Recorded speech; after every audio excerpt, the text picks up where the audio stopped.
Welcome back to Rice Chat. I'm joined by only Peter. Just me. In a cozier framing than before. No, it's nice. It's quite romantic. I like it. You're just sat in your racing chair. It's a bit weird. We're going to talk about One Punch Man. You've seen One Punch Man. I've seen One Punch Man. We know the deal. Why did you watch One Punch Man? You don't watch mega tons of current anime.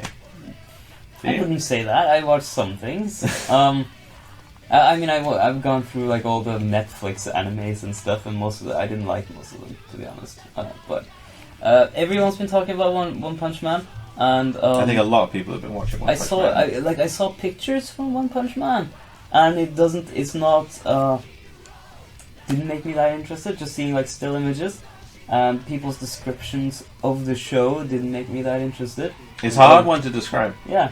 But I found myself struggling with how to explain eventually it to I people. sat down because I realized the final episode would come out. I could watch the entire season, and I didn't have anything to do over the holidays, so I sat down and I watched it. And just after the first episode, I was sold. It was like, this is amazing. This is actually amazing. Yeah, it's a good first episode, although maybe a little bit over the place. Is the only thing I would say against that first episode. But yeah, it's really good. Yeah. The animation is incredible. Because One Punch Man obviously started as a webcomic that was just kind of made for fun, in a similar way to how Saitama is a hero for fun. And then it got picked up by Jump, I think. And they attached this very famous artist whose name escapes me, I'm sorry, to basically illustrate it in his trademark, super cool, kind of over the top way against this kind of silly webcomic-y humor kind of script. And then they've kind of done that again with the animation by having all of these freelance animators come in from all of these other kind of shows like Space Dandy and all that. Yeah. And just kind of go, it's there it is. It's mega animated in a way which, compared to Super Dragon Ball, which is currently airing and has kind of shitty animation and it's really disappointing, you look at something like One Punch Man, you're like, wow, this looks amazing. Yeah. Yeah, no, I enjoyed it for the humor, basically. It's very warm. And the weird situation he's found himself in after becoming the most powerful hero of all time. Yeah, some people kind of dismiss it when they hear that. They're like, oh, it's just about someone who's... Yeah, it's not going to be interesting. Yeah. Or it's like, oh, is it just going to be like Dragon Ball, Super Punch? Yeah. This time. See, I enjoyed it because they explore a lot of the things that I wish they would explore more with Superman. In that you have this creature that's just stupidly overpowered. And there's no credible threats to him at all. And whereas they solve that in Superman by somehow making every lowly street thug somehow have access to kryptonite to even the odds a little bit. In One Punch Man, they kind of explore the idea of having someone he's so powerful that he could easily stop everyone, and it's not interesting for him. He just kind of flicks his wrist at someone and he beat them, and he's just kind of bored. Yeah. And just looking for nobody even really knows who he is because his fights are so over so quickly. Yeah. That it's no one saw the fight or even really knows who he is. So he's kind of part of the story is him trying to get recognized. Yeah.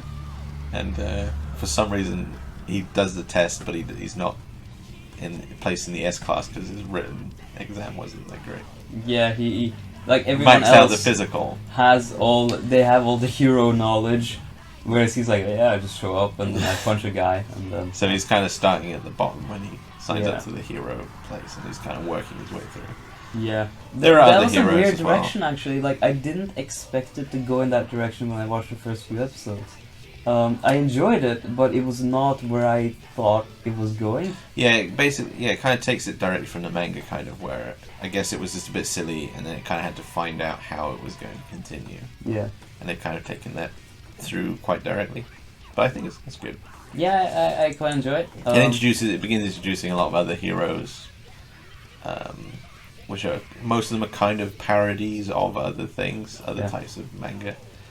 I like the Tank Top Brothers. Yeah, those are the guys that are very funny. But then it kind of does that thing where a lot of kind of satire parody stuff do, where the humor is quite human, so it kind of takes these characters that they're parodying and kind of almost improves on them in a way, because they have an actual human element. Yeah. Which is a bit weird.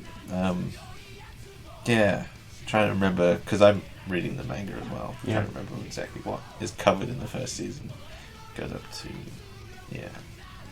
And it introduces quite a lot of cool first, elements. like big alien guys come down. It covers a lot of cool Like the characters first and person elements. who could actually take a punch from One Punch Man. And then, Yeah, and I like his friend as well, who is, why can't I remember his name? Genos? yeah. He's fun as well. He's not quite as powerful, but he's still very powerful. Well, he seems ridiculously powerful, but then he just gets himself messed up every single time. Yeah, and he kind of latches onto Saitama as like a sensei. Yeah. He's trying to figure out, and no one's sure how he's so powerful. Yeah, I Not even really news. enjoyed the part where he finally explains his training regime, and then Genos gets really pissed off. He's like, "That's just normal strength training, and it's not even that intense. It's just a normal level of strength training." That'd be intense for me. That was really good. Could you do it? Yeah. Is that- Like the only hard part about that is running 10 kilometers. yeah, the run. The actual strength training is like just body weight exercise. Could you do it every day? Yes. Could you even not use air conditioning no matter how hard cold it is? That's probably quite hard. It's mental discipline, isn't it? Yeah, so how would you, for someone who's on the fence about watching it, how would you like explain it or convince it to them? Because it is kind of tough to do. Oh, yeah, I would go with Don't underestimate how fun it is and warm, I guess. I would start by calling it an action comedy. In that it doesn't take itself seriously at all. So it's not like a super powerful dude who fights other super powerful dudes and they're super serious about it. It's quite pacey as well. Yeah. So And I would like to mention that it does explore like the psychological aspects of being super powerful and how you deal with just not having any real challenges in life. And just go from there, I suppose. it's good. Watch it. Yeah, Do you like it? it is really, really good. It is crazy good. Let us know if you like it. Maybe. And it has Moomin Rider. Moomin Rider is probably the best Yes. hero of all time. Do you know what that actually means, Movement? I don't know. No. The fan translation I read calls him licenseless bike rider. Licenseless bike rider. I don't know if that's a. I very think that was good probably my translation. favorite moment in the entire anime. He's one of When my favorite. the Ocean King comes up That and is a great Moomin arc. Rider shows up and he does his Justice Crash. That's like the most amazing attack of all time. He's one of my favorite He characters. just speeds up and he's like, "Arrgh, Justice Crash!" And it's just like, bing! Then it falls off. That was so good. Watch it. Yeah, please do watch it. You're missing out if you don't.